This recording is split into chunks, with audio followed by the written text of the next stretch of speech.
আজকে আমি যে বিষয়টা নিয়ে আপনাদের সাথে একটু আলোচনা করব সেটা হলো load calculation. Load calculation for extra high voltage and load calculation for low voltage. Actually আজকের সেশনটা মূলত আমি ডিজাইন করছি। আমরা আমাদের যে ট্রেনিংগুলো মূলত আমি পার্ট বাই পার্ট 2-3টা ট্রেনিং করানোর চেষ্টা করব। প্রথমে যেটা শুরু করছি সেটা হলো low voltage. Low voltage means হলো 415 ভোল্ট, 400 ভোল্ট। আর সিঙ্গেল ফেজে হলো 230 ভোল্ট। তারপর আমি হয়তো আরেকটা ট্রেনিং এর অ্যারেঞ্জ করব, সেটা হলো এসএলডি, 400 কেবি সাবস্টেশন, 132 কেবি, 220 এবং 400 কেবি সাবস্টেশনের বিভিন্ন কোন ইকুইপমেন্টের কি কাজ। যেমন আমরা সাবস্টেশনে কি কি ইকুইপমেন্ট থাকে, আমরা যদি এই লেকচারটাই দেখি, যেমন সাবস্টেশনের কি কি ইকুইপমেন্ট থাকে। হাই ভোল্টেজ সাবস্টেশন যেমন surge arrester, capacitive voltage transformer, disconnector and earth switch, current transformer, HB circuit breaker, grid বা super grid transformer, reactor, synchronous condenser. আবার অনেক সাবস্টেশন আছে ইউকেতে, আমি যেটা দেখছি যে ওদের সাবস্টেশনে কিছু কিছু সাবস্টেশনে কোয়াড বুস্টার থাকে। কোয়াড বুস্টার ওই লোড ব্যালেন্সিং মিনিমাইজ করে, লোড আনব্যালেন্স মিনিমাইজ করে যদি কোথাও লোড আনব্যালেন্স থাকে। যাই হোক, এই এই ট্রেনিং যে আমি অ্যারেঞ্জ করতেছি এখানে হয়তো এই ইকুইপমেন্ট গুলো কোনটার কি কাজ এবং আইসি স্ট্যান্ডার্ড অনুযায়ী সাইজ নিয়ে এত বিস্তারিত আলোচনা করব না। আমি এই ট্রেনিংটা মূলত লো ভোল্টেজ নিয়ে আলোচনা করব। এখন আমরা যদি লো ভোল্টেজ নিয়ে আলোচনা করি তাহলে লো ভোল্টেজ আমাদের আসলে কোথায় কোথায় ইউজ হয়। বিভিন্ন বাসা বাড়িতে আমাদের লো ভোল্টেজ, রেসিডেন্সিয়াল বা কমার্শিয়াল মিনস বিভিন্ন বিল্ডিং এ আমাদের লো ভোল্টেজ ইউজ হয়, এবং বিভিন্ন ইন্ডাস্ট্রিতে লো ভোল্টেজ ইউজ হয়। ইন্ডাস্ট্রিও তো আসলে একটা বাসা বাড়ির একটা পার্টের মধ্যে পড়ে। যাই হোক, এর বাইরে আমাদের ইলেকট্রিক্যাল যে বিভিন্ন সাবস্টেশন থাকে, যেমন জেনারেশন সাবস্টেশন বা ট্রান্সমিশন সাবস্টেশন বা ডিস্ট্রিবিউশন সাবস্টেশনই বলেন, সেখানে কিছু আমাদের লো ভোল্টেজের প্রয়োজন হয়। যেমন 415 ভোল্ট, 400 ভোল্ট বা 230 ভোল্টের প্রয়োজন হয়। যেমন ক্যাপাসিটিভ ভোল্টেজ ট্রান্সফরমার, ডিসকানেক্টর, এগুলোর যে মোটর অপারেশন, মোটর ফাংশন বা মেকানিজম বক্স যেটাকে বলে, ওই মেকানিজম বক্সের কিছু কাজের জন্য আমাদের লো ভোল্টেজ মিনস হয়তো এসি না বাট ডিসি ইউজ হয়। বাট ওই ডিসিটাও তো ওই লো ভোল্টেজ টু এসি রেকটিফায়ারের মাধ্যমে, কনভার্টারের মাধ্যমে আসে, বাট আমাদের লো ভোল্টেজ এই সাবস্টেশন গুলোতে ইউজ হয়। কাজে আমি আজকে সেশনটাতে যেটা নিয়ে আলোচনা করব সেটা হলো যে আমাদের যে ইকুইপমেন্ট গুলোতে একটা সাবস্টেশন, মনে করেন আমাদের কোনো এক জায়গায় 400/220 কেবি একটা সাবস্টেশন হচ্ছে, নতুন একটা সাবস্টেশন তৈরি হবে। এখন ওই সাবস্টেশনে লো ভোল্টেজ ডিজাইন করতে হবে, অর্থাৎ 400 ভোল্টের যে ইকুইপমেন্ট গুলো আছে এগুলো ডিজাইন করতে হবে। তাহলে এখন আমরা কিভাবে সেটা ডিজাইন করব। প্রথমে আমাদেরকে জানতে হবে যে একটা সাবস্টেশনে আসলে কি কি ইকুইপমেন্ট থাকে। সেই ইকুইপমেন্ট গুলোতে কি কি, যেমন সার্জ অ্যারেস্টার আসলে কোনো লো ভোল্টেজের ইউজ নাই। Capacitive voltage transformer, disconnector, earth switch, current transformer, এগুলোতে রিঅ্যাক্টর, ট্রান্সফরমার, যেমন ট্রান্সফরমারের কুলিং সিস্টেম, রিঅ্যাক্টর কিছু কিছু রিঅ্যাক্টরে কুলিং সিস্টেম থাকে, আবার কিছু কিছু রিঅ্যাক্টরে কুলিং সিস্টেম থাকে না, যদি সাইজ, সিঙ্ক্রোনাস কন্ডেন্সর, এগুলোতে কুলিং সিস্টেম থাকে। এখন আমি একটা এক্সেল শিট আপনাদের সাথে দেখাবো, এক্সেল শিট যেটা আমি প্র্যাকটিক্যালি এখানে করেছি। আমি আসলে স্লাইড খুব বেশি বানাইনি, বরং আমি প্র্যাকটিক্যালি যে কাজগুলো করছি সেই প্র্যাকটিক্যাল কাজ থেকে আপনাদেরকে দেখাবো, যাতে আপনারা বেশি ক্লিয়ারলি কিছু বুঝতে পারেন। প্রথমে আমি যে জিনিসটা দেখাবো সেটা হলো একটা সাবস্টেশনের লেআউট। এটা একটা সাবস্টেশনে, এখানে হয়তো একটু ছোট হয়ে যাচ্ছে স্ক্রিনটা দেখতে, যাই হোক এরপরে যতটুকু দেখা যায়। আমি কিছু এখানে ডিলিট করে দিছি, কারণ এটা তো একটা সাবস্টেশনটা সরাসরি এভাবে দেখানোটা ঠিক হবে না। তাই আমি অল্প কিছু জিনিস রাখছি যাতে আপনারা দেখে বুঝতে পারেন, কারণ এটা তো কনফিডেন্সিয়াল ইস্যু।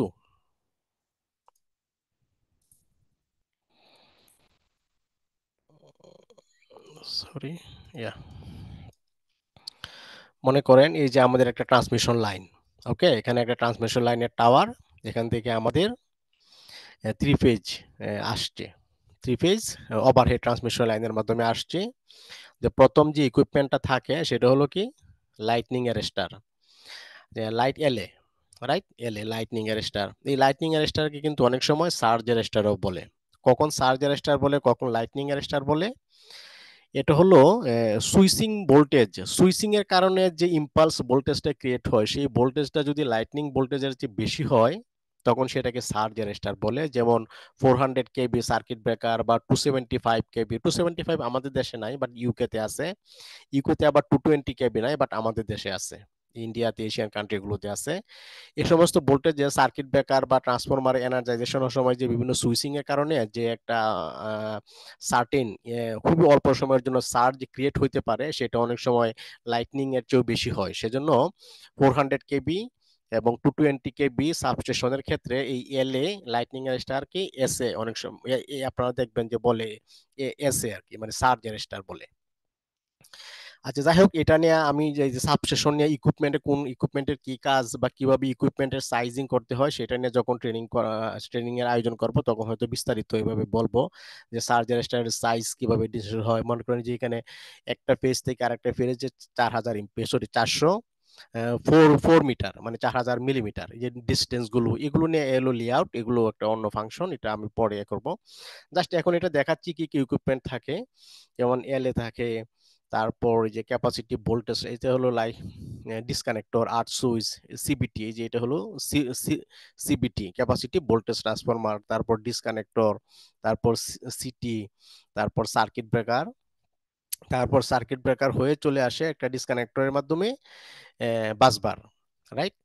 এটা হলো মনে করেন মেইন বাসবার, এটা হলো রিজার্ভ বাসবার। ওকে, রিজার্ভ বাসবার। তারপর তো মেইন থেকে রিজার্ভে আসলো, রিজার্ভ থেকে তারপর আবার চলে গেল কিসে, ট্রান্সফরমারে।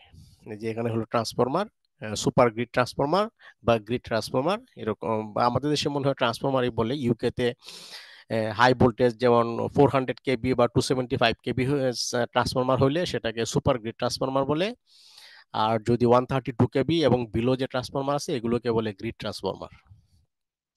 তো এই সমস্ত এইচবি ইকুইপমেন্টের জন্য আমাদের মূলত বেসিক্যালি ডিসির প্রয়োজন হয়। ডিসি মোটর থাকে, বাট এসিও লাগে অল্প, সেটা আমি দেখাবো।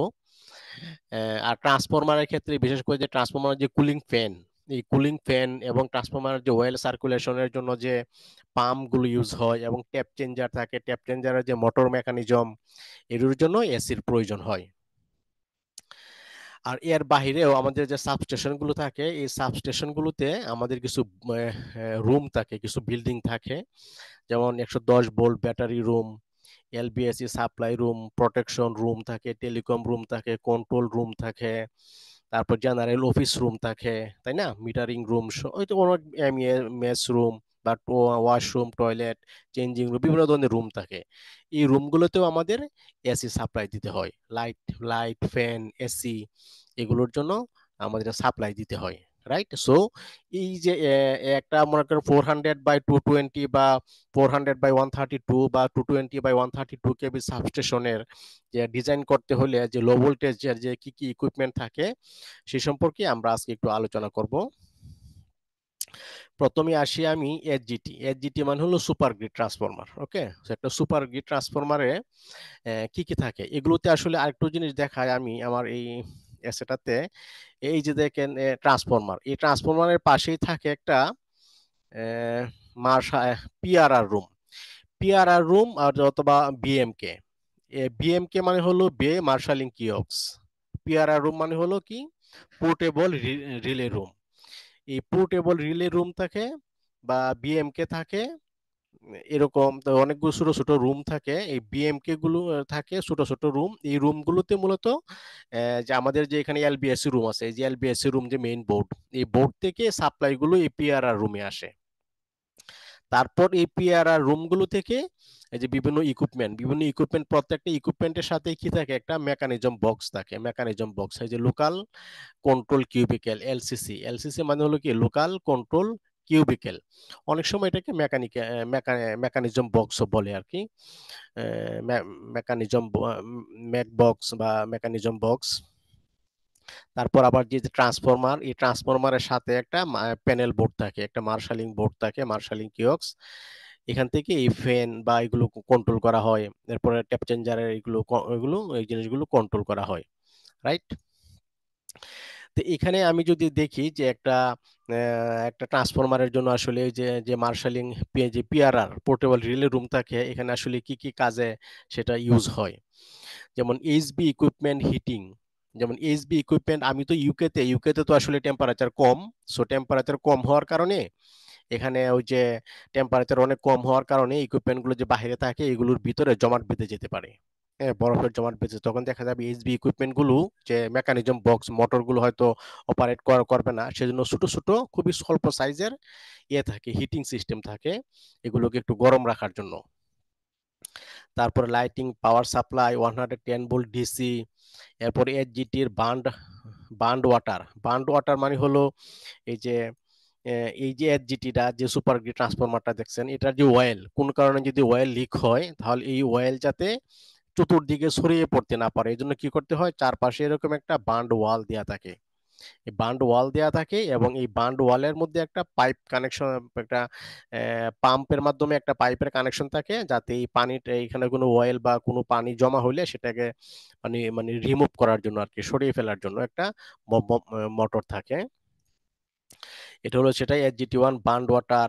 এরপরে নয়েজ এনক্লোজার হলো এই যে ট্রান্সফরমার গুলো যে থাকে, এই ট্রান্সফরমার গুলোতে তো কিছু নয়েজ হয়, এই নয়েজ এই দেশে তো আসলে অনেক কিছু মেনটেন করে, এই জন্য এই ট্রান্সফরমার গুলো নয়েজ এনক্লোজার একটা চারপাশে একটা শেডের মতো করে রাখে, যাতে নয়েজ বাহিরে বেশি না যায় আর কি। বাট এখন কিছু কিছু সাবস্টেশন, এগুলো সবগুলোতেই থাকে এরকম না, আগে হয়তো থাকতো আরো বেশি ছিল। এখন ইদানিং যে আরো আপগ্রেড উন্নত টেকনোলজির সাবস্টেশন আসছে, তো ট্রান্সফরমার এগুলোতে হয়তো নয়েজ খুব বেশি হয় না, সেজন্য নয়েজ এনক্লোজার হয়তো অনেক সময় থাকে না। বাট ট্যাপ চেঞ্জার এটা তো থাকেই। তারপর আরো থ্রি ফেজ কিছু সকেটের কানেকশন থাকে। এখন এই কানেকশন গুলোর মধ্যে দেখেন এইচবি যে ইকুইপমেন্ট, এখানে লেখা ছিল যে এইচবি ইকুইপমেন্ট হিটিং, এই এইচবি ইকুইপমেন্ট হিটিং গুলো আসলে কোথায় কোথায় থাকে, যেমন এইচবি সার্কিট ব্রেকার একটা মেকানিজম বক্স থাকে। সো মেকানিজম বক্সের ভিতরে যদি আইস হয়ে যায়, আইস জমে যায়, তাহলে তো আর এই মেকানিজম বক্সটা কাজ করবে না। একই রকম ভাবে ডিসকানেক্টর আছে, আর্ট সুইচ আছে, রাইট। এদের ভিতরে যে মেকানিজম বক্স, এই মেকানিজম বক্স মানে একটা মোটর থাকে, তাই না। কাজগুলো যাতে জমাট বেঁধে না না যায়, আইস হয়ে না যায়, সেজন্য এখানে এই হিটার, ছোট ছোট হিটার খুবই দেখেন অল্প ওয়াটের, 50 ওয়াট 50 ওয়াট, খুবই অল্প ওয়াটের হিটার দেওয়া থাকে এগুলোকে গরম রাখার জন্য। তারপর আবার ওই যে আমি যেটা বলতেছিলাম যে এটার ভিতরে একটা মার্শালিং যে বোর্ড থাকে, আর রাতের বেলা যদি কোনো কারণে কাজ করতে হয় তাহলে তো এখানে লাইট জ্বালাইতে হবে, তাই না। সো ওই লাইটের জন্য এখানে কিছু আলোর ব্যবস্থার জন্য indoor lighting, 110 volt AC socket, এখানে কাজে এখানে কিছু ডিসিও দেওয়া হয়, এসিও দেওয়া হয়, এরকম কিছু জিনিস হয়তো আপনারা যারা কাজ করেন আরো বিস্তারিত হয়তো জানেন অনেকেই। বাট আরো কিছু সকেট দেওয়া থাকে, যাতে যদি কোনো এক্সট্রা কোনো প্রয়োজন হয়, এই জন্য এক্সট্রা কোনো যদি প্রয়োজন হয় কিছু সকেটও থাকে। এভাবে মূলত ওই যে এফজিটি যে মার্শালিং কিওস্ক থাকে বা পিআরআর রুম থাকে, এগুলোতে এই আইটেম গুলো থাকে একটা। এখন এই জিনিসগুলো শুধু ওই যে এখানে যে ট্রান্সফরমার আছে, ট্রান্সফরমারের সাথে রিলেটেড যে জিনিসগুলো আছে এগুলোর জন্য থাকে। সরি, হ্যাঁ, একই একই সাথে মনে করেন বাস সেকশন, একটা বাস সেকশন যদি দেখায় আমি আপনাদেরকে, তাহলে যে মনে করেন এটা হলো আমাদের একটা মেইন বাস, তাই না। এখন হলো মেইন বাস 1, এবং যদি মেইন বাস 2 থাকে, বা তখন বাস সেকশন থাকে। আর যদি মেইন বাস একটাই থাকে, মেইন বাস 1, তাহলে কি থাকে, তখন এই মেইন বাসের সাথে রিজার্ভ বাসের যে কানেকশন করতে হয়, তখন বাস কাপলারের মাধ্যমে কানেকশন করতে হয়, এটাকে বলে বাস কাপলার। অর্থাৎ মেইন বাস এবং রিজার্ভ বাসের মাধ্যমে যে সার্কিট ব্রেকারের মাধ্যমে কানেকশনটা হয়, যে সিস্টেম, সেটাকে বলে বাস কাপলার। আর মেইন বাস 1 এবং মেইন বাস 2 এরকম যদি হয়, তখন এই মেইন বাস 1 এবং মেইন বাস 2 এই দুইটার মধ্যে যে কানেকশন সিস্টেমটা থাকে সেটাকে বলে বাস সেকশন। দেখো এরকম অনেক ইকুইপমেন্ট থাকে যেগুলোর জন্য ওই এই যে এখানে ইকুইপমেন্ট থাকে, যে বাস কাপলার কি থাকে, একটা সার্কিট ব্রেকার থাকে, এবং এই যে ডিসকানেক্টর উইথ আর্থ সুইচ থাকে, সিটি থাকে। সো এগুলোর মেকানিজম বক্সকে রান করার জন্য আমাদের ডিসি সাপ্লাই দিতে হয়, আর ওই ডিসিটাকে এসিও করে দিতে হয়, এবং এই মেকানিজম বক্সের জন্য শুধু ডিসি না, কিছু এসি সাপ্লাইও একটা কানেকশন অপশন থাকতে হয়।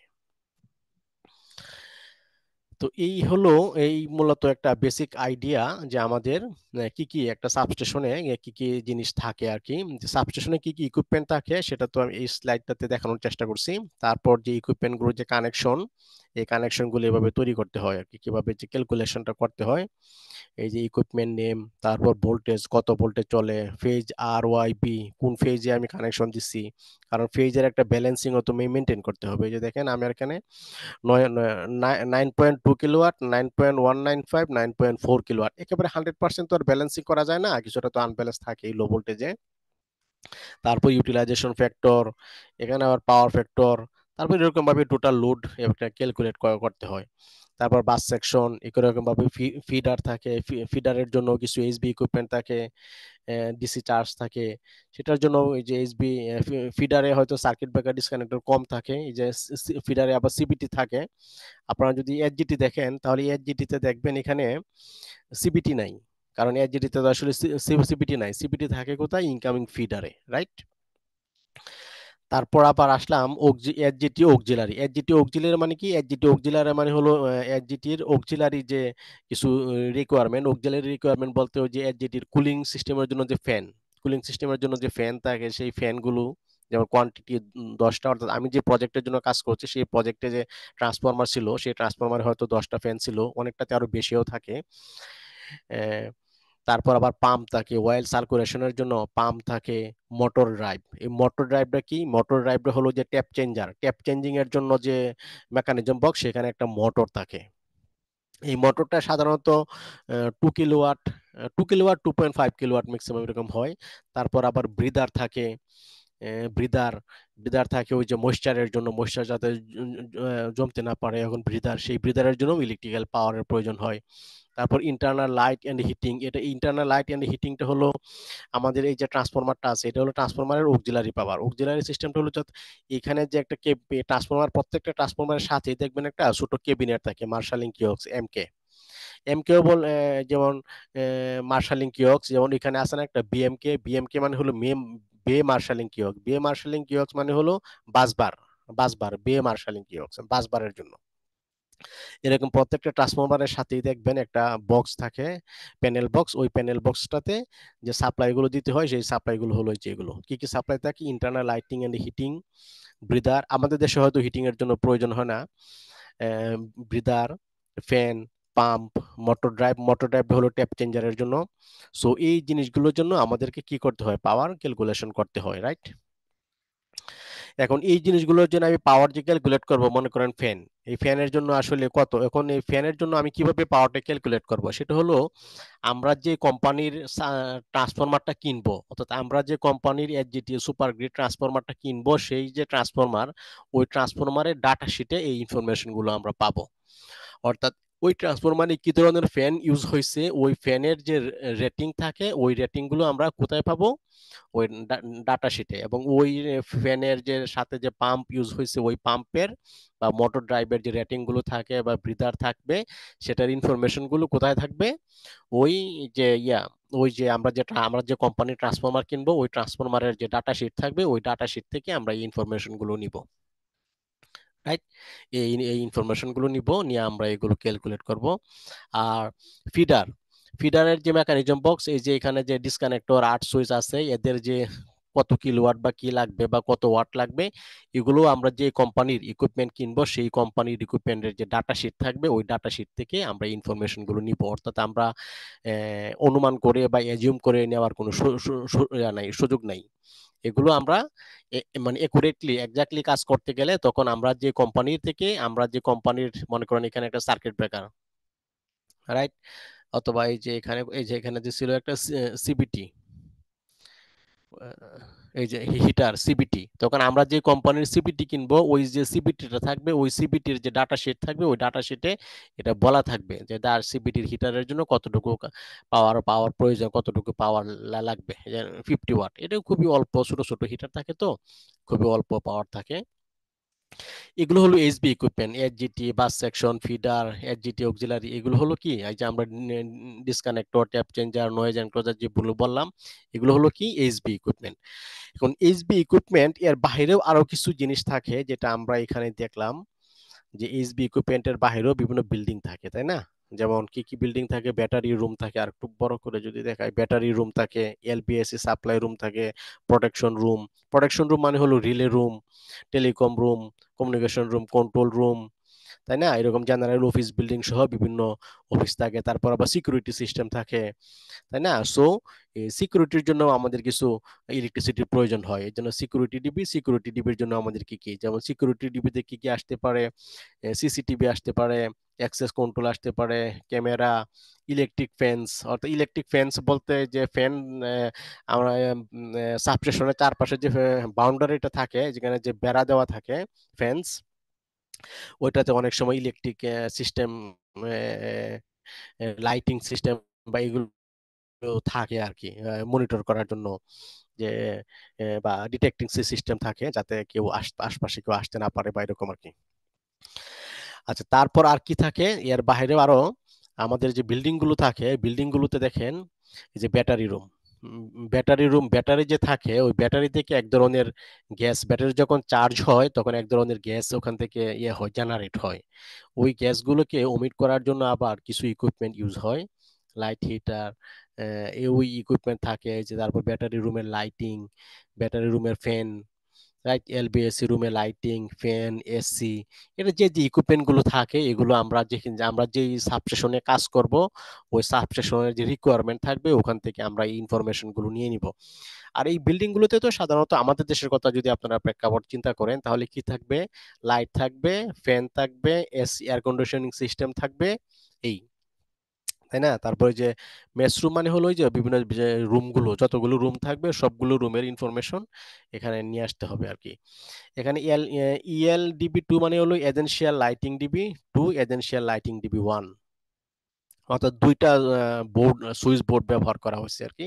তো এখানে মূলত খুব বেশি কিছু না, ওই যে রুমের যে হিটার, ফ্যান, এয়ার কন্ডিশনে থাকে, এটার কত ওয়াট, এগুলো আমরা যে সাইজের ইউজ করি, এগুলো যেমন আমরা বিল্ডিং সার্ভিসের ডিজাইনটা নিয়ে যখন আলোচনা করব, তখন হয়তো এগুলো নিয়ে আলোচনায় চলে আসবে, এই জিনিসগুলো। এখানে জাস্ট দেখালাম যেমন হিটার গুলো, যেমন এই দেশে আমরা হিটার ইউজ করি, এসিও ইউজ করে, কারণ গরমের সময় অনেক সময় গরম লাগে, এসিও ইউজ করে, বাট হিটার হয়তো 3 কিলোওয়াট, একটা হিটার থাকে 3 কিলোওয়াট। রুমের সাইজ যদি অনেক বড় হয় তাহলে হয়তো দুইটা হিটার থাকে, যেমন battery room heater 1, battery room heater 2, অর্থাৎ দুইটা হিটার, রাইট, 3 কিলোওয়াট 3 কিলোওয়াট। এখানে এটা ফেজ আর একটা, ফেজ 2 তে আরেকটা হিটার দিলাম, রাইট। এভাবে বিভিন্ন ফেজে ফেজে কানেকশন গুলো দিতে হয়, এভাবে যাতে ফেজ ব্যালেন্সিংটা যতটুকু সম্ভব মেনটেন করা যায়। তারপর আবার এই যে দেখেন এখানে বিভিন্ন ফ্যাক্টর আছে, ডাইভার্সিটি ফ্যাক্টরটা আমরা ইউকে তে যেটা ইউজ করি সেটা হলো দুই ধরনের ফ্যাক্টর ইউজ করি, একটা হলো যে ডাইভার্সিটি ফ্যাক্টর, আর একটা হলো ইউসেজ ফ্যাক্টর আর কি। ডাইভার্সিটি ফ্যাক্টর হলো যে 70%, অর্থাৎ মানে 70% ইউজ হবে আর কি, 100% ইউজ হবে না এরকম। যেমন এই যে ব্যাটারি রুম সকেট সকেট তো আসলে কি খুব বেশি ইউজ হয়, যেমন সকেটের ক্ষেত্রে ইউসেজ ফ্যাক্টর হলো 10 মাত্র, অর্থাৎ আমার 13 এম্পিয়ারের কারেন্ট লাগবে, এটা 10% আমি কাউন্ট করব, রাইট।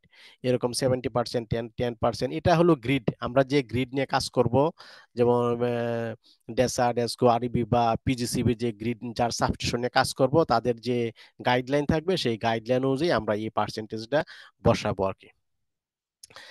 আরেকটা ফ্যাক্টর থাকে, সেটা হলো বলে অপারেশনাল এবং নন অপারেশনাল। অপারেশনাল এবং নন অপারেশনাল ফ্যাক্টরটা হলো, এটা আমি পেজটা এখান থেকে মনে হয় ডিলিট করে দিছি, ওই পেজটা।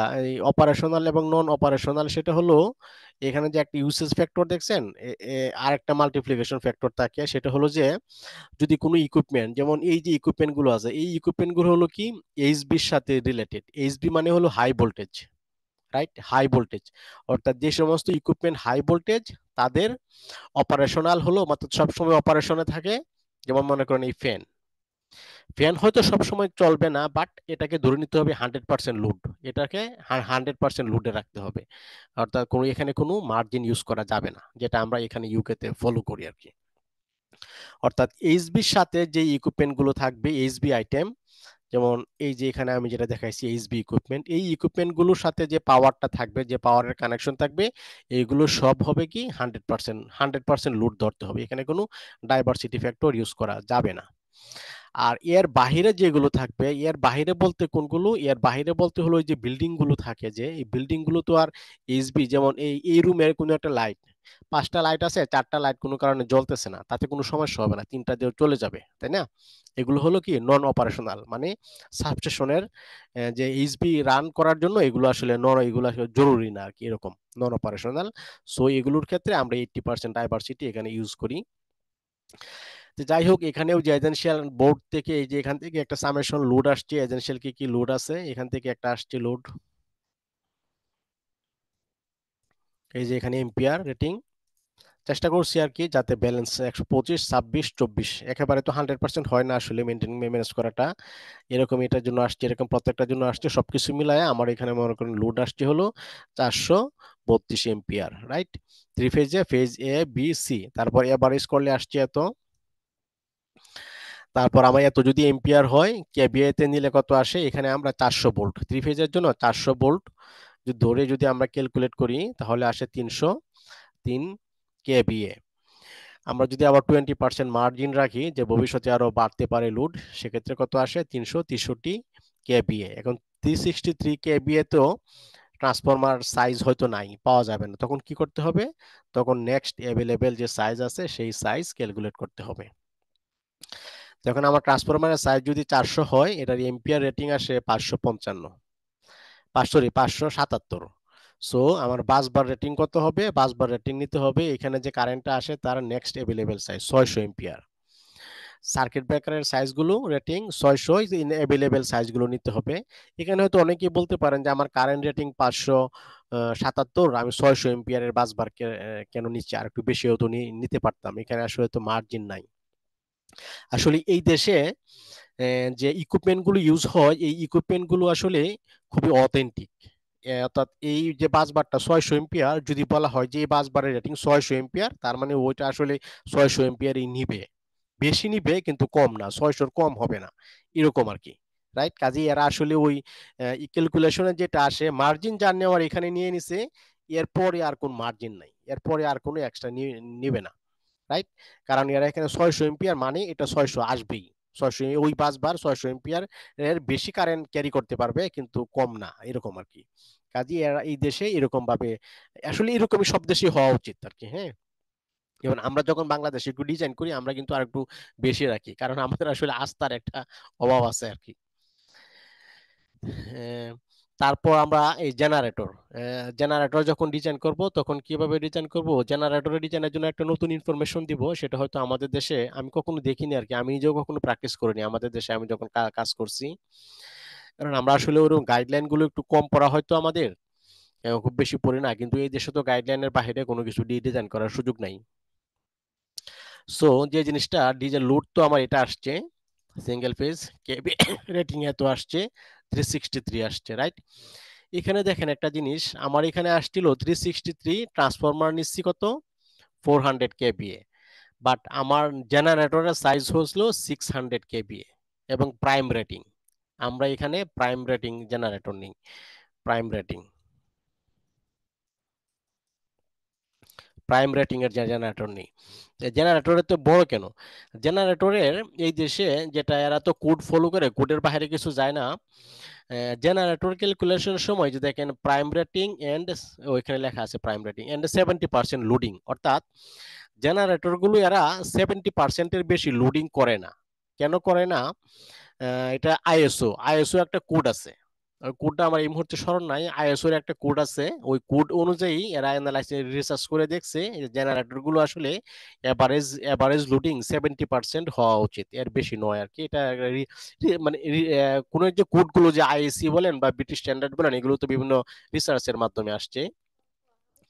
তবে আমি অ্যানালাইসিস করতে, ক্যালকুলেশন করতে যাই দেখছি যে জেনারেটর গুলো যে আছে, আমাদের যে ইকুইপমেন্ট গুলো, আমাদের যে বিভিন্ন ইকুইপমেন্ট গুলো আছে, এই ইকুইপমেন্ট গুলোতে দেখবেন বিভিন্ন ধরনের মোটর থাকে, ফ্যান মোটরই বলেন, পাম্প মোটরই বলেন, এই ফ্যান মোটর, পাম্প মোটর বা এই মোটর, এদের কিন্তু একটা ইনরাশ কারেন্ট থাকে, রাইট? অর্থাৎ ইনিশিয়ালি এরা কি করে, এরা এই মোটর গুলো যখন স্টার্ট হয় তখন প্রায় 5 টাইমস 6 টাইমস কারেন্ট ক্যারি করে, রাইট? ইনরাশ কারেন্ট। কাজেই জেনারেটর যদি আমরা যা নিচ্ছি, ওই জেনারেটরটা যদি ওই ট্রান্সফরমারের সাইজই হয়, বাট জেনারেটর তো কি করে, পাওয়ার জেনারেট করে, বাট ট্রান্সফরমার কিন্তু পাওয়ার জেনারেট করে না। ট্রান্সফরমার কি করে, সে গ্রিড থেকে ট্রান্সফরমারটা ইলেকট্রিসিটি নিয়ে নিয়ে জাস্ট কনভার্ট করে দেয়। এজন্য আবার জেনারেটর তো নিজে জেনারেট করে। সো জেনারেটর গুলো ওই ইনরাশ কারেন্ট যে ক্যালকুলেশন, ইনরাশ ক্যালকুলেশনটা তারা আসলে পারে না। মানে ইনরাশ যে অনেক বেশি এম্পিয়ার হয়, 1 মিলি হতে হোক 1 মিলি সেকেন্ড হোক, 2 সেকেন্ড বা 3 সেকেন্ড 5 সেকেন্ড যাই হোক, জেনারেটর মনে করেন এই যে এত কেবিএ জেনারেটর, এত কেবিএ জেনারেটর যদি আমি নেই, তাহলে আমার কারেন্ট কত আসে, 1.732 ভাগ 400, 800 এম্পিয়ার, 1000 দ্বারা গুণ করতে হবে, ইন্টু 1000, 1000 দ্বারা গুণ করে 800, অর্থাৎ এই জেনারেটরটা যদি আমি রান করি, তাহলে সর্বোচ্চ 800 866 এম্পিয়ার কারেন্ট পাবো, এর বেশি কারেন্ট আমি এখান থেকে পাবো না। বা ট্রান্সফরমার কিন্তু সে আরো বেশি, ওই যে ইন্ডাস্ট্রিয়াল জন্য, ট্রান্সফরমারের জন্য ইন্ডাস্ট্রিয়াল ক্যালকুলেশন করতে হয় না। কেন? কারণ সে গ্রিড থেকে সাপ্লাই নেয়, ওর যখন ইন্ডাস্ট্রি পিরিয়ডটা থাকে তখন সে গ্রিড থেকে আরো বেশি সাপ্লাই নিতে পারে, কয়েক মিলি সেকেন্ডের জন্য সাপ্লাই নিতে পারে। কারণ ট্রান্সফরমারের ভিতরে যে কেবল গুলো থাকে, যে প্রাইমারি সেকেন্ডারি যে উইন্ডিংস গুলো থাকে, ওইগুলো ওই কয়েক মিলি সেকেন্ডের জন্য ওইগুলো পুরো পুড়ে যায় না, যে অল্প সময় থাকে। এই জন্য ট্রান্সফরমারের জন্য ইন্টারেস্ট ক্যালকুলেশন করতে হয় না, কিন্তু জেনারেটরের জন্য ইন্টারেস্ট ক্যালকুলেশন করতে হয়, এবং জেনারেটরটা 70%-এর বেশি লোডিং হওয়া উচিত না, এটা হলো আইএসওর কোড অনুযায়ী। যদি 70%-এর বেশি লোডিং হয়, তাহলে ওই যে বলছি ইনরাশের যে একটা ইম্প্যাক্ট পড়ে, সেই ইম্প্যাক্টের কারণে জেনারেটরের লাইফ টাইমটা, ওভারঅল লাইফ টাইমটা কমে আসে। যেমন একটা জেনারেটর যদি হয়তো তৈরি করছে 20 বছরের জন্য, যে জেনারেটরের লাইফ টাইম 20 বছর, কিন্তু যদি ওই ইন্টারেস্ট ক্যালকুলেশন না হয় এবং জেনারেটর যদি 90% বা 95% লোডে চলে, তাহলে ওই জেনারেটরটা 20 বছর সার্ভিস দিবে না। ওইটা হয়তো 10 বছর বা 15 বছর পরেই জেনারেটরটা একেবারে অকেজ হয়ে যাবে। এজন্য এই আইএসও একটা গাইডলাইন আছে যে জেনারেটর এভারেজ রেটিং হবে 70% লোডিং হবে। জেনারেটরটা এমন ভাবে কিনতে হবে যাতে জেনারেটরটা ফুল লোডে যখন রান করবে তখন সেটা হয় 70%। ওকে, এখন 70% 519 আসে, কিন্তু 519-এর তো আমি কোনো জেনারেটর পাবো না, হয় আমার 550-এ অথবা 600 অ্যাভেলেবেল সাইজ। এখন অবশ্য মার্কেটে অনেক ফ্লেক্সিবিলিটি আসছে, যেমন 50 কেভিএ পরে পরে জেনারেটর পাওয়া যায়, বা 520-ও হয়তো পাওয়া পাওয়া যেতে পারে। যেমন আমি যদি 520-এ পাওয়া যায় তাহলে 520-এই নিব আর কি, এরকম। যদি 520-এ পাওয়া যায় 520, 520-এ পাওয়া না গেলে 550, মানে নেক্সট মূল বিষয়টা হলো এটা হলো আমার রেড লাইন, এবং এই রেড লাইনের পরে আমার যে অ্যাভেলেবেল সাইজ থাকবে সেই অ্যাভেলেবেল সাইজটা আমি নিয়ে করব, সিলেক্ট করে করব। এটাই হলো মূলত আমরা যে এলবিএসি বিভিন্ন সাবস্টেশনে যে আমরা লো ভোল্টেজ সিস্টেম ডিজাইন করি, ওই ডিজাইনের। আমি তো এখানে আর একটু শর্ট করে বলছি, বাট আমরা যখন বিস্তারিত ট্রেনিং এ যাব তখন হয়তো আরো বিস্তারিত অনেক কিছু আরো পড়ার সুযোগ হবে, যে ডাটা শিট, ট্রান্সফরমারের ডাটা শিট বা ডিসকানেক্টরের ডাটা শিট, এগুলো হয়তো দেখানোর আরো সুযোগ হবে আর কি। ঠিক আছে, তো এখন আমি যদি আমাদের নেক্সট এতে যে যাই, নেক্সট স্লাইডে, সেটা হলো electrical load calculation for residential building. এখন electrical load calculation for residential building, আসলে রেসিডেন্সিয়াল বিল্ডিং এবং কমার্শিয়াল বিল্ডিং এ প্রায় সেম। রেসিডেন্সিয়াল বিল্ডিং এ হয়তো কিছু পার্থক্য থাকে একটু বেশি। আমরা রেসিডেন্সিয়াল বিল্ডিংটা নিয়ে আসছি এখানে, কমার্শিয়াল বিল্ডিং এর ব্যাপারে একটু আলোচনা করে রাখবো। আর ইন্ডাস্ট্রির জন্য আমি আজকে হয়তো করব না, কারণ ইন্ডাস্ট্রিতে তো আসলে এক এক ইন্ডাস্ট্রিতে এক এক রকম জিনিস ইউজ হয়, মানে এক এক ধরনের মেশিন ইউজ হয়। কাজে আমি আসলে কোন ইন্ডাস্ট্রিটাকে স্ট্যান্ডার্ড ধরে করব, বাট আমি যখন মূল ট্রেনিং এ আসবো তখন হয়তো ইন্ডাস্ট্রিতে কিভাবে ক্যালকুলেট করতে হয় সেটা তখন কয়েকটা এক্সাম্পল নিয়ে দেখাবো আর কি। আজকে যেহেতু একটু শর্ট সেশন নিব, সো আজকে হয়তো ইন্ডাস্ট্রিতে আমরা যাব না, আমরা রেসিডেন্সিয়াল পর্যন্তই থাকবো। এখন রেসিডেন্সিয়াল বিল্ডিং এ আমাদের যে বিল্ডিং এ আমরা কি কি ইকুইপমেন্ট বা কি কি ইকুইপমেন্ট আমাদের ইউজ হয়, আমরা যদি প্রথমে সেটা দেখে নেই। যেমন electrical appliance in the building, অর্থাৎ একটা বিল্ডিং এ কি কি ইকুইপমেন্ট ইউজ হতে পারে। যেমন ফ্যান ইউজ হতে পারে, লাইটিং সিস্টেম, ফ্যান এবং লাইট, কুলিং, এসি এবং হিটিং। আমাদের দেশে হিটিং বলতে আসলে গিজার। এরপরে ওখানে সকেট থাকে, সুইচ থাকে, আদার কিছু ছোট ছোট কিছু অ্যাক্সেসরিজ থাকে। এবং এর বাইরে আর কি কি থাকে, এর বাইরে আমরা ইলেকট্রিক্যাল প্রোটেকশনের জন্য circuit breaker, RCD, RCBO, FDD. FDD হলো আর্ক ফল্ট ডিটেকটিভ ডিভাইস। হ্যাঁ, এটা হলো residual for residual current circuit breaker for overload and overload. এটা হলো শুধু ডিভাইস, এটা হলো ওভারলোড, এটা হলো এএফডিডি, আর্ক ফল্ট আইডেন্টিফাই করে। এই ডিভাইসটা হলো এরকম একটা ডিভাইস, সে আর্ক ফল্ট আইডেন্টিফাই করতে পারে। অর্থাৎ আর্কে কোথাও যদি স্পার্কিং হয়, আর্ক ফল্ট মানে হলো স্পার্কিং। যেমন আমি বলি, নারায়ণগঞ্জে বেশ কিছুদিন আগে, কয়েক বছর আগে নারায়ণগঞ্জে একটা ফ্যাক্টরিতে আগুন লাগছিল। তখন ওইখানে একটা রিপোর্টে, তদন্ত রিপোর্টে আসছিল যে ফ্যানের কানেকশন লুজ হয়ে যাওয়ার কারণে ওইখানে স্পার্ক হচ্ছিল। স্পার্ক হওয়ার কারণে ওখান থেকে মূলত আগুন আগুন লেগেছিল, এটা রিপোর্টে আসছিল। আমি যত পত্রিকায় যা পড়ছি আর কি। আমরা যদি এই ডিভাইসটা ইউজ করি, এই যে এএফডিডি, এই ডিভাইসটা যদি আমরা ইউজ করি, তাহলে ওই স্পার্কিং গুলো আর হবে না। এই ডিভাইসটা ইউজ করলে কোথাও যদি এরকম স্পার্কিং হয়, তাহলে এই ডিভাইসটা ইউজ করলে কি হয়ে যাবে, ওই ফিউজটা, ওই সার্কিটটা অফ হয়ে যাবে। এই ডিভাইসটা সেই স্পার্কিং আইডেন্টিফাই করতে পারে। এটাকে হলো spark arc fault detecting device. আর আরসিবিওটা কি, আরসিবিওটা হলো রেসিডুয়াল ডিভাইস। রেসিডুয়াল ডিভাইস মানে কোথাও যদি আর্থ ফল্ট হয়, কোথাও যদি কোনো ফল্ট হয়, আর্থ ফল্ট হয়, লিকেজ কারেন্ট ফ্লো করে, তখন সে এই আরসিবিও, আরসিডি বা আরসিবিওটা আইডেন্টিফাই করতে পারে। অর্থাৎ এগুলো হলো কি, মনে করেন কোনো এক জায়গায় আপনি হাত পড়ে গেল, বা কোনো একটা ডিভাইসে কোনো কারণে ফেজের সাথে আর্থ বা ফেজের সাথে বডি লেগে কারেন্ট হয়ে গেছে, তখন এই ডিভাইসটা সেটা লিকেজ কারেন্ট ফ্লো করতেছে, তখন এই ডিভাইসটা কাজ কাজ করে। এটা হলো গ্রাউন্ডের সাথে যদি কোনো কানেকশন হয়। আর এটা হলো কি শুধু স্পার্কিং এর সাথে। আর সার্কিট ব্রেকারটা শুধু কি জন্য কাজ করে, এটা শুধু শুধু কোথাও শর্ট সার্কিট ফল্ট হয়, কোথাও যদি কি হয়, শর্ট সার্কিট ফল্ট হয়, অনেক মানে অনেক বেশি কারেন্ট যদি ফ্লো করে প্রয়োজনের চেয়ে অনেক বেশি কারেন্ট, তখন এই সার্কিট ব্রেকারটা কাজ করবে। কিন্তু সার্কিট ব্রেকারের বাইরে এই যে আর্থ, এটা 30 মিলি পর্যন্ত সে কাজ করতে পারে। আর এফডিডিটাও এরকম কিছু নির্দিষ্ট আছে যে 2টা না 3টা স্পার্ক পর্যন্ত সে টলারেট করে, এরপরে সে কাজ করে আর কি। এরপরে বাসায় আর কি থাকে, যেমন কেবল টেলিভিশন ডিস্ট্রিবিউশন, ওয়াইফাই সিস্টেম থাকে, এগুলোর জন্য আমাদের সকেট দিতে হয়। সিসিটিভি মনিটরিং সিস্টেম থাকে বা সিকিউরিটি সিস্টেম থাকে, এর জন্য আমাদের ইলেকট্রিক্যাল সিস্টেম ডিজাইন করতে হয়। ইলেকট্রনিক অ্যাক্সেস সিস্টেম, যখন অনেক হাই রাইজ বিল্ডিং গুলোতে দেখবেন সিকিউরিটি গার্ডের কাছে আসলে জিজ্ঞাসা করলে কোন বিল্ডিং, কয় তলায় যাবেন, 10 তলায় 15 জায়গা, তখন ওরা কি করে, কল করে, ওখান থেকে কল করলে পরে ওই ফ্ল্যাট থেকে অনুমতি নিতে হয়। এটা হলো ইলেকট্রনিক অ্যাক্সেস কন্ট্রোল সিস্টেম। আবার অনেক সময় বিভিন্ন ধরনের কার্ড থাকে বিভিন্ন অফিসগুলোতে, যে অ্যাক্সেসের জন্য কার্ড থাকে, কার্ড পাঞ্চ করলে অফিসে ঢোকা যায়। এরকম আর কি, এক এক বিল্ডিং এ এক এক রকম থাকে। তখন আমরা যে বিল্ডিং এ কাজ করব, সেই বিল্ডিং এর রিকোয়ারমেন্ট অনুযায়ী আমরা সেই কি পরিমাণ লোড লাগবে, সেই লোডটা আমরা আইডেন্টিফাই করব। তারপর ফায়ার অ্যালার্ম, লিফট, এসকালেটর, এগুলোর জন্য লোড ক্যালকুলেট করতে হয়, রাইট। তারপর normal and standby power supply. তারপর earthing system for electrical installation, earthing system UK তো খুবই একটা সিরিয়াস বিষয় আর কি। তারপর আবার লাইটনিং প্রোটেকশন সিস্টেমও ডিজাইন করতে হয়। তো এখন আসেন, আমি আমার একটা এক্সপেরিয়েন্স থেকে একটা, আমি যে কাজ করছি এরকম একটা এক্সপেরিয়েন্স থেকে আমরা লোড কিভাবে ক্যালকুলেশন করতে হয় সেটা আমি আপনাদেরকে দেখাচ্ছি। যেমন আমরা যদি কোনো একটা রেসিডেন্সিয়াল বিল্ডিং এ লোড ক্যালকুলেশন করি, তাহলে প্রথমে আমি যে জিনিসটা দেখব সেটা হলো, আমি আপনাদেরকে দেখাই যে আমি একটা ইয়া দেখাই আপনাদেরকে, অটোক্যাড ফাইল। এই যে আমি কাজ করেছি এরকম একটা ফাইল, এটা অনেক আগের পুরাতন কাজ আর কি। হ্যাঁ, তো আমরা এখানে যখন বিল্ডিং এ যে বিভিন্ন জায়গায় যে বসাই, বিভিন্ন প্যানেল গুলো বসাই, বিভিন্ন লাইট, ফ্যান বা অ্যাপ্লায়েন্স, যে সুইচ সকেট, এগুলো যে বসাই, কোন রুমে কয়টা বসাইছি এগুলো আমরা আগে বসাইবো।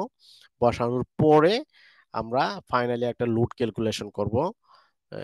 হ্যাঁ, যে আমার এখানে, আমার এই বিল্ডিংটাতে কয়টা এসির পয়েন্ট, কয়টা গিজারের পয়েন্ট, রাইট। এখানে দেখেন আমি একটা জিনিস ক্যালকুলেট করছি, সেটা হলো এসির এয়ার কন্ডিশন ও গিজার, এই দুইটা একসাথে রাখছি, আলাদা আলাদা দেই নাই। কারণ কি? কারণ হলো আসলে দেখেন, গরমের সময় এসি আমরা ইউজ করি, বাট আমরা কিন্তু গরমের সময় গিজার ইউজ করি না, রাইট। কাজে আমার এই দুইটা আসলে আলাদাভাবে লোড লোড ক্যালকুলেশন করার প্রয়োজন নেই। বা আমরা শীতকালে যখন গিজার ইউজ করি, তখন আসলে এসি ইউজ করি না। বুঝতে পারছেন? কাজে আমি যদি আলাদাভাবে লোড ক্যালকুলেশন করি, তাহলে দেখা যাবে আমার লোডিং ক্যালকুলেশনটা ওভার সাইজ হয়ে গেছে, মানে প্রয়োজনের চেয়ে অনেক বেশি হয়ে গেছে। এজন্য আমি এভাবে ক্যালকুলেট করি, অনেকে হয়তো অনেকভাবে ফলো করতে পারে। তারপর টিউব লাইট, অর্থাৎ আমি কয়টা টিউব লাইট ইউজ করছি পুরা পুরা একটা ফ্লোরে। ওয়াল লাইট মানে ওয়ালের সাথে যে লাইটগুলো কানেকশন থাকে, সিলিং লাইট গুলো সাধারণত বাথরুমে এবং ড্রয়িং রুমে থাকে। বা অনেক সময় ইদানিং আবার ইয়ে হয়েছে, ওই যে বিভিন্ন বিল্ডিং এ অনেকেই বলে যে ফ্লোরে রুমে একটা নাইট লাইট লাগানোর জন্য, তখন সো নাইট লাইটটা অনেক সময় সিলিং এ ফিট করা হয়। তারপর bathroom mirror light, kitchen exhaust fan, oven এবং ওয়াশিং মেশিন। ওভেন এবং ওয়াশিং মেশিনটা আমি একসাথে রাখছি একটা ওব্লিক দিয়ে, অর্থাৎ ওভেনের লোড ক্যালকুলেট করছি, সো আমার ওয়াশিং মেশিনের লোড আর ক্যালকুলেট আলাদাভাবে ক্যালকুলেট করার প্রয়োজন নাই। কারণ কি আসলে ওভেন আমরা আসলে সারাদিনে কতবার ইউজ করি, 10 বার 15 বার। বা একই রকম ভাবে ওয়াশিং মেশিন আসলে আমরা সারাদিনে কয়বার ইউজ করি একটা বাসায়, খুব বেশি একটা ইউজ হয় না। এজন্য আমি এই দুইটা জিনিসকে কি করছি দেখেন, ওব্লিক, অর্থাৎ একটা একটা অর্থাৎ দুইটার আলাদা আলাদা লোড ক্যালকুলেট না করে একটা লোড ক্যালকুলেট করলেই হবে। তারপর ইলেকট্রিক ক্যালেন্ডার মানে হলো আয়রন, যে আমরা যে জামা কাপড় আয়রন করি সেই জামা কাপড় আয়রন, ওব্লিক ব্লেন্ডার। যেমন ব্লেন্ডার এবং জামা কাপড় আয়রন আমরা এটা হয়তো সারাদিনে, ব্লেন্ডার হয়তো আমরা মনে করেন ডেইলি 2 বার বা 3 বার ইউজ করি। একই রকম ভাবে ইলেকট্রনিক ক্যালেন্ডার আয়রন আমরা তো আসলে প্রতিদিন আয়রন করি না, হয়তো সপ্তাহে 2 দিন বা 3 দিন আয়রন করি। কাজে এই লোড আসলে এক্সট্রা ক্যালকুলেট করার প্রয়োজন নাই, তাহলে দেখা যাবে সাবস্টেশনের সাইজ অনেক বেড়ে যাবে। রাইট, কারণ সাবস্টেশনের কিন্তু একটা লসও আছে, নো লোড লস আছে, তাই না? কাজে আমাদেরকে এমন ভাবে ডিজাইন করতে হবে যাতে আমারটা ওভার সাইজও না হয় আবার আন্ডার সাইজও না হয়। রাইট, ও যাতে ওভার সাইজও না হয় আবার আন্ডার সাইজও না হয়, এমন ভাবে ডিজাইন করতে হবে। এটাই হলো ডিজাইন কিন্তু অনেকেই করে। যেমন আমি যে প্র্যাকটিক্যালি কাজ করতে গিয়ে গেছি, আপনাদের সাথে একটা অভিজ্ঞতা শেয়ার করি। সেটা হলো যে কক্সবাজারের যে আইকনিক বিল্ডিং, আপনারা তো হয়তো অনেকে নাম শুনছেন। ওই আইকনিক বিল্ডিং এর আমি যে ওই প্রজেক্টে কাজ করছি ইউকে আসার আগে, ওই আইকনিক বিল্ডিং এর যে ট্রান্সফরমারটা আছে ওই ট্রান্সফরমারটা ডিজাইন করছিল 1500 কেভিএ। অর্থাৎ আমার সরি 1600 কেভিএ, সম্ভবত আমার খেয়াল নাই এক্স্যাক্টলি, 1500 বা 1600, সম্ভবত 1600 কেভিএ। অর্থাৎ আমার লোড ছিল 1550 কেভিএ আর ট্রান্সফরমারের সাইজ হলো 1600 কেভিএ। এটা প্রথমে ডিজাইন করছিল, পরে আমি ওইটা ক্যান্সেল করে 2000 কেভিএ করাইছি। এবং জেনারেটর ক্যালকুলেট করছিল 600 কেভিএ, আমি ওটা ক্যান্সেল করে সম্ভবত 1000 কেভিএ আমি করে দিয়ে আসছি। পরে আসলে প্র্যাকটিক্যালি কি ইনস্টল হয়েছে জানি না, বাংলাদেশ তো বুঝে নেই। আচ্ছা যাই হোক, মানে ডিজাইন করতে হবে এরকম যাতে এটা আসলে অহেতুক ওভার সাইজও না হয় আবার আন্ডার সাইজও না হয়। কারণ আমার কাছে ওই যে কক্সবাজারের যে উদাহরণটা দিলাম, আমার কাছে মনে হচ্ছিল যে এটা আসলে আন্ডার সাইজ হয়ে গেছে। সো এটা আমি ইনক্রিজ করছি, একটু বাড়াইছি, আবার খুব বেশিও বাড়াই নাই যাতে ওভার সাইজ না হয়। আসলে এই উদাহরণটা এখানে গভর্নমেন্ট প্রজেক্ট তো দেওয়াটা ঠিক হয়েছে কিনা বুঝতেছি না আর কি, কারণ আমার এই ভিডিওটা তো স্যার, লাইভে যাবে আবার। তার একটা কোশ্চেন ছিল স্যার। হ্যাঁ হ্যাঁ বলেন। স্যার, আমাকে টোটাল স্যার লোডের বলতে থেকে হবে না, কত ভাই বললেই পার্সেন্ট হবে। বাড়ানো যায়? টোটাল লোডের থেকে কত পার্সেন্ট বাড়ানো যায়? কোনটা? সেটা 10%, মানে এই সাব স্টেশনের ক্যালকুলেশন ধরেন আপনি বললেন 1500 আছে, ওটা আপনি 2000 করছেন, কিন্তু অ্যাকচুয়াল আসলে কত পার্সেন্ট বাড়ানো উচিত টোটাল লোডের থেকে? এটা আসলে সাব আমি বলি, স্টেশনের জন্য এই যে কিংবা জেনারেটরের জন্য? এটা আমি বলি যে আপনি যখন একটা ট্রান্সফরমার দিয়ে, যেমন আমি জেনারেটরটা কিন্তু একটু আগে বলছি যে জেনারেটরটা জি। 70% লোডিং হওয়া উচিত। এটা হলো কি একটা কোড জি। আছে, আইএসওর গাইডলাইন আছে, রাইট? জি। আইএসওর একটা কোড আছে, তারা একটা গাইডলাইন করে দিছে, সেই অনুযায়ী 70% লোডিং হওয়া উচিত। এখন ট্রান্সফরমারের জন্য আসলে ওরকম নির্দিষ্ট করে কোনো কোড বা কোনো দেশের কোনো গাইডলাইনে বলা নাই। তবে আমি যখন ওই আইকনিক প্রজেক্ট নিয়ে কাজ করছি তখন আসলে আমি যখন ওই প্রজেক্ট নিয়ে কাজ করছি, আমি যখন এটা বাড়াইতে চাচ্ছি তখন আমাকে তো ভেন্ডর জিজ্ঞাসা করছে যে আপনার লজিক কি, আপনি যে বাড়াইতে চাচ্ছেন লজিক কি। তখন আমি আসলে ওই যে American society of chemical engineer বা কি একটা অর্গানাইজেশন আছে, ওদের কিছু রিসার্চ পেপার আমি অ্যানালাইসিস করে দেখছি যে কোনো একটা ট্রান্সফরমারও যদি ওই 75% লোডে চলে তাহলে ওই ট্রান্সফরমারের পারফরমেন্সটা অনেক ভালো হয়। বুঝতে পারছেন?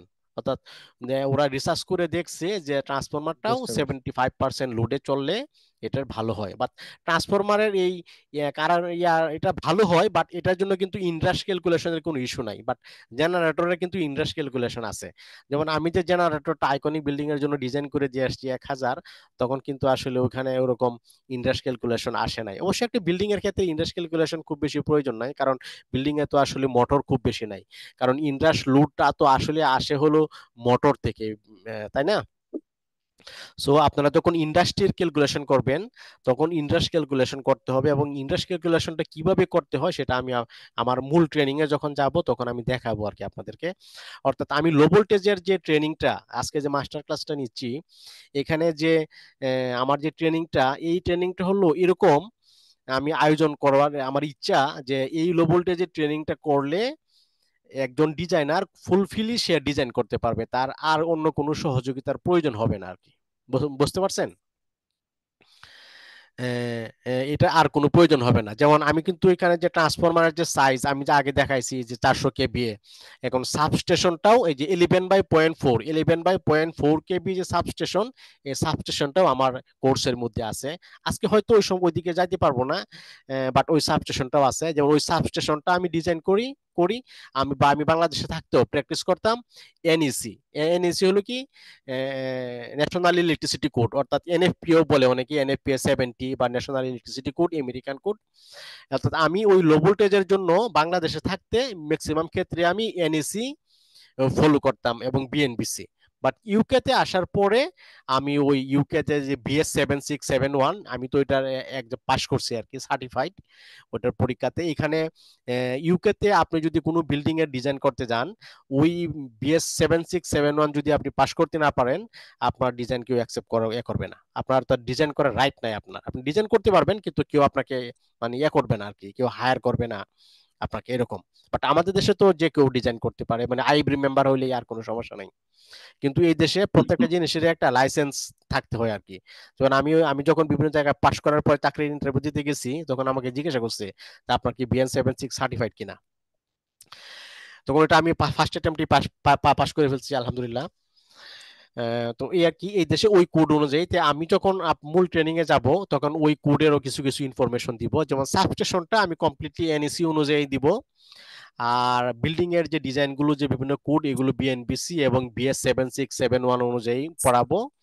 আর পরবর্তীতে যখন আমি আরো হাই ভোল্টেজ, যে শুরুতেই বলছিলাম হাই ভোল্টেজ নিয়ে, যখন যেমন 400 কেভি সাবস্টেশনের ভোল্টে একটা সার্কিট ব্রেকারের এম্পিয়ার রেটিং কত হওয়া উচিত, power frequency impulse rating, withstand rating কত হওয়া উচিত, এরপর লাইটনিং ইম্পালস কত হওয়া উচিত, এরকম বিভিন্ন ইস্যু, বিভিন্ন ধরনের রেটিং আছে না, ওইগুলো আমি আইইসি অনুযায়ী পড়াবো আর কি। IEC, international electromechanical code, international electro commission code অনুযায়ী, আইসি অনুযায়ী। অর্থাৎ মানে প্রত্যেকটা জিনিসে আমি কোড কোড অনুযায়ী এক একটা, মানে অ্যাজাম্পশন নয় যে অনুমান, যে ধরে নিলাম সাপোজ, এরকম না আর কি। বুঝতে পারছেন? প্রত্যেকটা জিনিসের এরকম কোড আছে, যে সার্কিট ব্রেকারের সাইজ কত হবে, ডিসকানেক্টরের সাইজ কত হবে, এরকম আইএসসি তে গাইডলাইন আছে, ওই গাইডলাইন অনুযায়ী।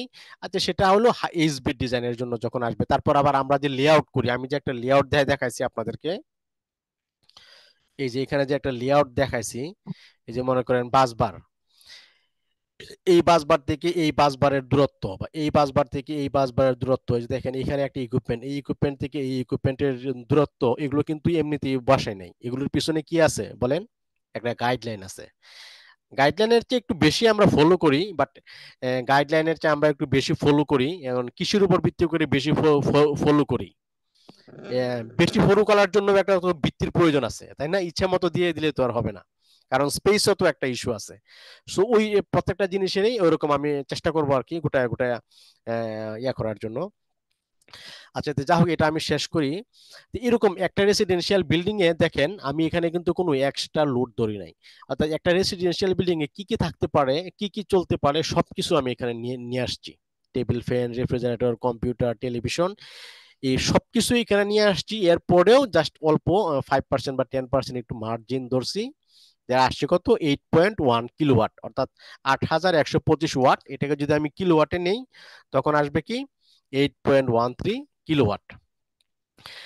এখন এই যে 8.13 কিলোওয়াট, এখানে দেখেন আমি এসি এবং গিজার দুইটা কিন্তু অবলিক দিছি, ওভেন মেশিন অবলিক দিছি, but electric calendar, Blender oblique দিছি, বাট বাকিগুলো কিন্তু অবলিক দেই নাই। আর এগুলো অবলিক দিলেও এটা না চললে এটা চলবে, বা এটা না চললে এটা চলবে, এরকম কিন্তু না। এমনও তো অনেক সময় আছে যে দুইটার কোনোটাই চলতেছে না। আবার এরকমও করা যাবে না, একেবারে বেশি কমও নেওয়া যাবে না, যাতে কোনো কারণে যদি আবার দুইটাই চলে, তখন তখন কি হবে? বুঝতে পারছেন? কোন কারণ, অনেক সময় এরকম হয় না যে শীতের শেষ মানে গরমের শেষ শীতের শুরু, একটু এসি ছাড়তে হয়, বাহির থেকে আসছে ঘুরে বা কোনো কারণে, আবার একটু কেউ হয়তো বাথরুমে গোসল করতে গেছে, তখন তারও একটু গিজারের প্রয়োজন হয়। কাজে এমন ভাবে এই অপটিমাইজ একটা করতে হবে যাতে এই যেটা আমি বললাম যে একটু অপটিমাইজ, যাতে আন্ডার সাইজও না হয়, ওভার সাইজও না হয়। বুঝতে পারছেন? দাও 8.13 কিলোওয়াট। এখন 8.13 কিলোওয়াট, এটার উপর যদি আমি একটা ডিমান্ড ফ্যাক্টর দিই, ডিমান্ড ফ্যাক্টর বা লুড ফ্যাক্টর 0.80%, অর্থাৎ আমার এখানে যে টোটাল লোড আছে, যদি এই যে 2-3টা লোডে অবলিক আছে, এরপরেও বাকি যে লোড গুলো আছে, এই লোড গুলোর 80% আমার কাজে আসবে, সর্বোচ্চ বাকিগুলো আসবে না। 80% টাইম চলবে অথবা 80% লোড চলবে, এরকম আর কি। এটাকে বলে লোড ফ্যাক্টর। ঠিক আছে, এটাকে বলে লোড ফ্যাক্টর। যেটা আমি আপনাদেরকে সাবস্টেশনের সময় কিন্তু দুইটা জিনিস দেখাইছিলাম। সাবস্টেশনের সময় বলছিলাম কি, একটা বলছিলাম লোড ফ্যাক্টর, আর একটা বলছিলাম অপারেশনাল এবং নন অপারেশনাল। লোড ফ্যাক্টরটা তো হলো যে কতক্ষণ চলবে, হ্যাঁ কতক্ষণ চলবে সেটা। আর অপারেশনাল নন অপারেশনালটা হলো ছিল কি, এইচবি ইকুইপমেন্ট এবং নন এইচবি ইকুইপমেন্ট। বাট এখানে তো আর এইচবি এবং নন এইচবি ইকুইপমেন্ট নাই, কাজে এখানে এই ফ্যাক্টর হলো একটাই। এখন আমি যেটা ডিজাইন করছিলাম সেখানে 16টা ইউনিট ছিল।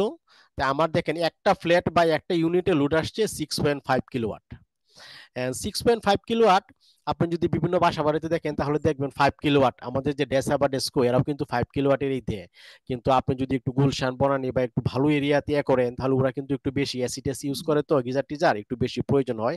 আপনি একটু লোড বেশি ক্যালকুলেট করে রাখলেন, একটু হয়তো 1 কিলোওয়াট বা 0.5 কিলোওয়াট, মানে এইরকম ভাবে যাতে আবার অনেক বেশি যাতে না হয় আর কি, যেমন পার ফ্ল্যাটে 8 কিলোওয়াট এরকমও যাতে না হয় আর কি, তো অপটিমাম।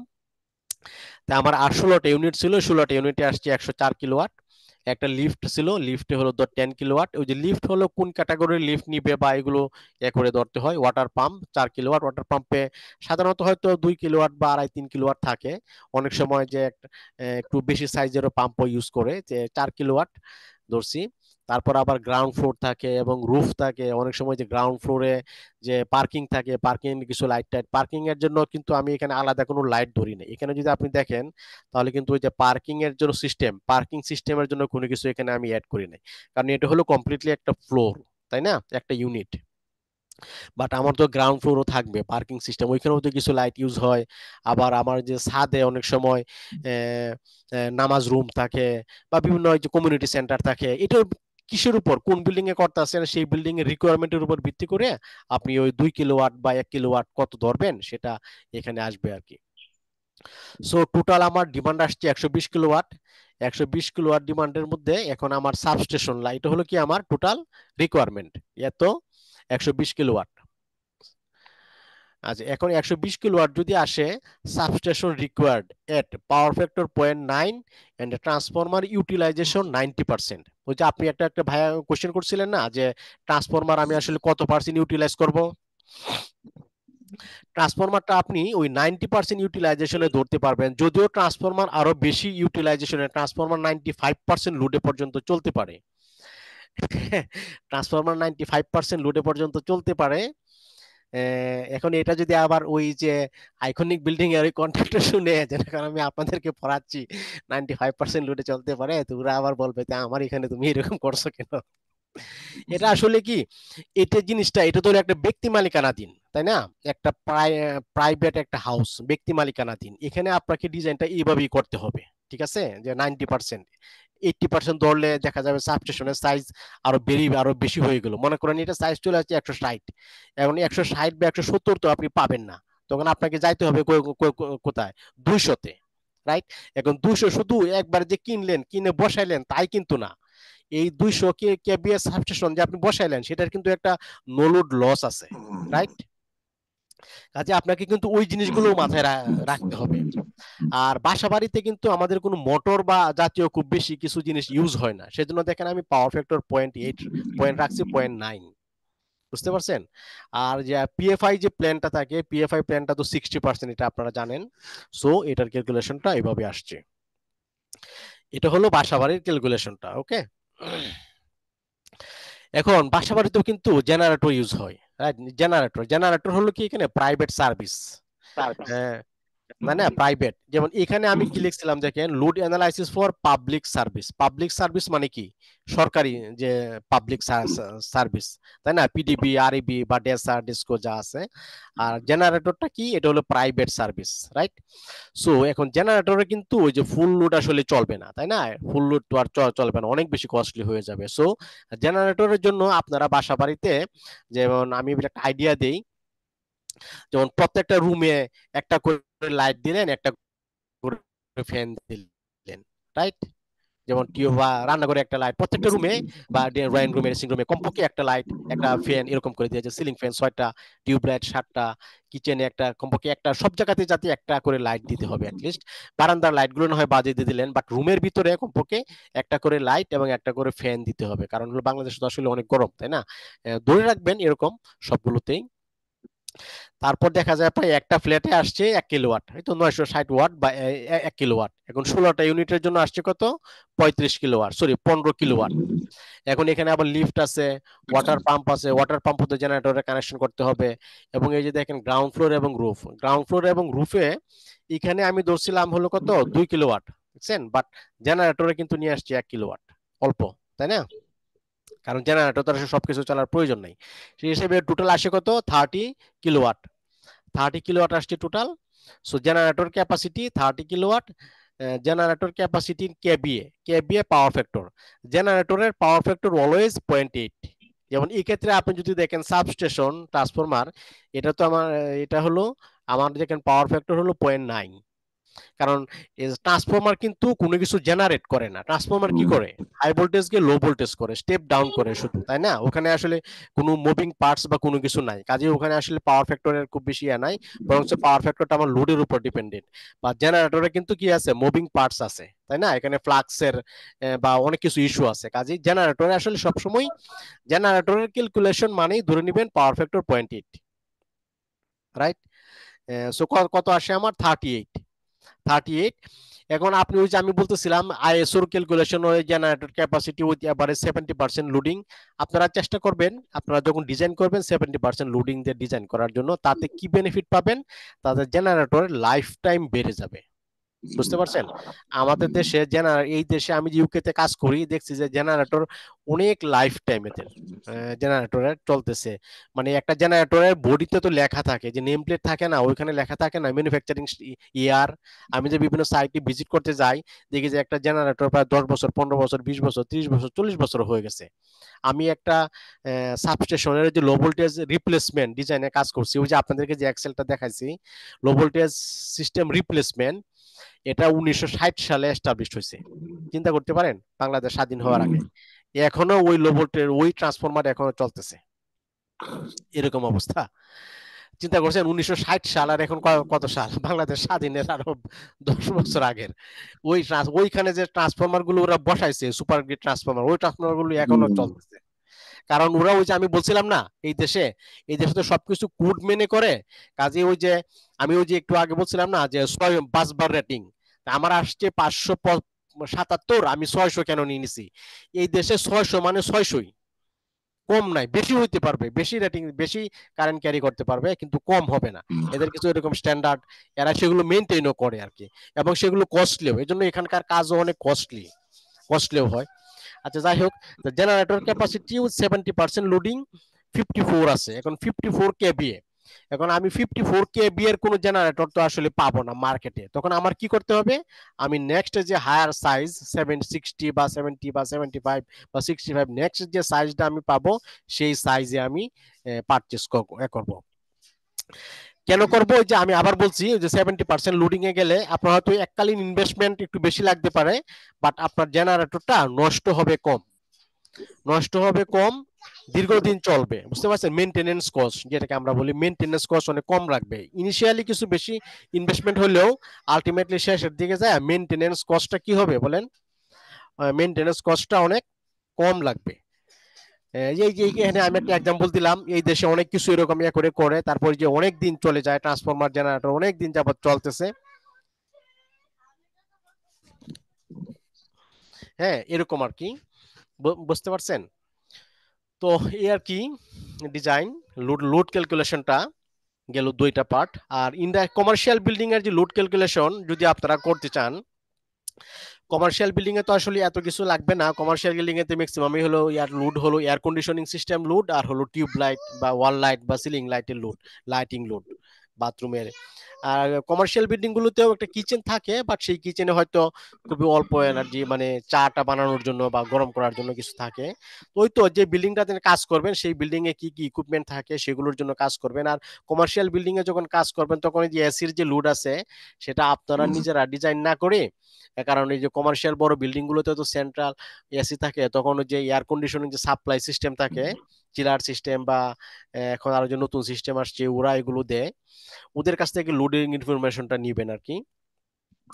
লোডের ইনফরমেশনটা এটা সাধারণত 1 টন কত স্কোয়ার ফিটের জন্য 1 টন করে একটা ক্যালকুলেশন আছে। যেমন 1 টন এসি যদি ইউজ হয় তাহলে 1 কিলোওয়াট লোড, অর্থাৎ একটা কমার্শিয়াল বিল্ডিং এ যদি 100 টন এসির প্রয়োজন হয় তাহলে সেখানে কি 100 কিলোওয়াট লোড লাগবে আর কি, এরকম প্রতি টনে 1 কিলোওয়াট লোড ক্যালকুলেট করে আর কি ওরা। আর বাসাবাড়ির জন্য আমি বলি, বাসাবাড়ির জন্য যে আপনারা এসি ডিজাইন করবেন, আমাদের দেশে যে বাসাবাড়ির জন্য যে যে লোড গুলো থাকে, আমাদের দেশে আসলে গরমটা অনেক বেশি পড়ে, তো 1 টনে আসলে হয় না, 1.5 টন লেগে যায়, বা রুম যদি একটু বেশি বড় হয় তখন আবার 2 টন দিতে হয়। Right? কিন্তু সাধারণত 1.5 টন ওটাই, 1.5 টন ডিজাইন করলে মোটামুটি ওকে আছে। বাট একটু বড় রুম যদি হয়, যেমন আমি বলি 12 ফিট বাই 12 ফিট রুম যদি হয়, 10 ফিট বাই 12 ফিট বা 12 ফিট এরকম যদি আর কি 10-12 আশেপাশে যদি হয়, তাহলে আপনি 10 ফিট বাই 12 ফিট বা 10 ফিট 11 ফিট বাই 12 ফিট এরকম যদি হয় তাহলে হয়তো 1.5 টন এসিতেই কাভার হয়ে যাবে।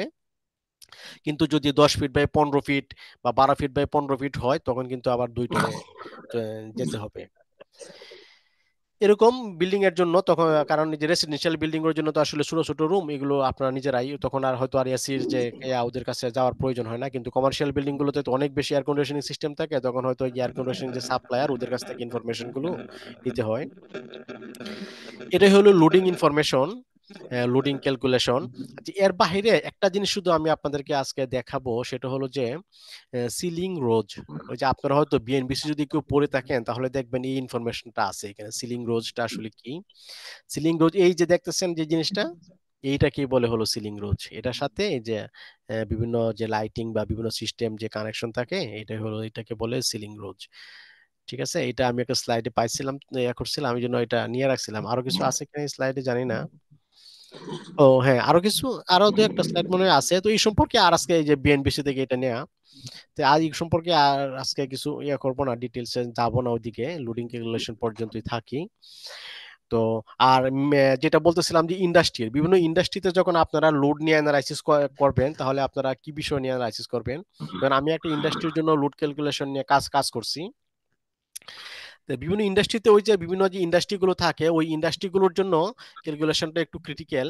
ক্রিটিক্যাল বলতে যে মেশিনগুলো থাকে ওই মেশিনগুলো কিন্তু আবার সব সময় চলে না। হয়তো এরকম হয় যে 10 মিনিট চলে, তারপর আবার 15 মিনিট ব্রেক, তারপর আবার 10 মিনিট চলে, আবার আধা ঘন্টা ব্রেক, এরকম কিন্তু অনেক ইন্ডাস্ট্রি আছে। রাইট, কাজেই ওই যে ইন্ডাস্ট্রির জন্য ডিজাইন করতে গেলে ওই ইন্ডাস্ট্রির নেচার, যে কি প্রোডাক্ট করে, কি কি কোন মোটরটা কিভাবে চলবে। ইন্ডাস্ট্রি মানে কি, ইন্ডাস্ট্রি লোড বলতে তো আসলে মোটর, মোটর ছাড়া তো আর কোনো কিছু চলে না, তাই না? সবই আসলে মোটর। আর ইন্ডাস্ট্রি লোড ক্যালকুলেশনের সময় খুবই কেয়ারফুলি ইনরাশ ক্যালকুলেশনটা করবেন। বুঝতে পারছেন?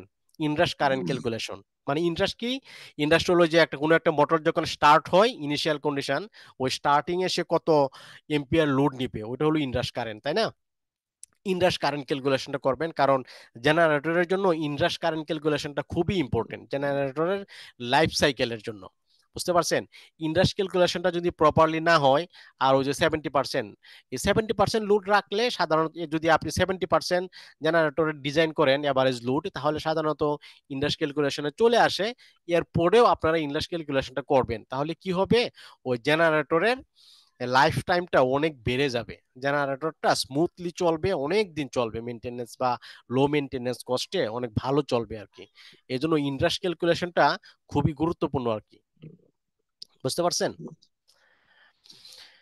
তো আপনাদের যদি আরো কারো কোনো কোশ্চেন থাকে আপনারা জিজ্ঞাসা করতে পারেন লোডিং এর উপরে। লোড আজকে যেহেতু লোড নিয়ে আলোচনা করছি, তো লোড নিয়ে যদি কারো অ্যানালাইজ, আরেকটা জিনিস আমি আপনাদেরকে দেখাই, যেটা এটা কিন্তু আমি ডিজাইন করছি যদিও অনেক আগে, বাট ইউকে তে ডিজাইনের সিস্টেমটা একটু অন্যরকম। ইউকের যে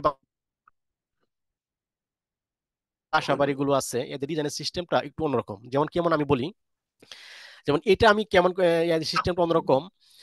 এখানে দেখেন আমি একটা সকেট দিছি এখানে, তাই না? আমাদের দেশে কিন্তু এক জায়গায় একটা সকেট ইউজ হয়, এবং ওই সকেটটা হয়তো একটা মাল্টি সকেট থাকে। মাল্টি সকেট বলতে হলো 3 ফেজের কানেকশন থাকে এবং 2 ফেজের কানেকশন থাকে, দুইটা কানেকশন পয়েন্ট থাকে। একটা 3 ফেজ আর একটা 2 ফেজের কানেকশন থাকে, মাল্টি সকেট থাকে।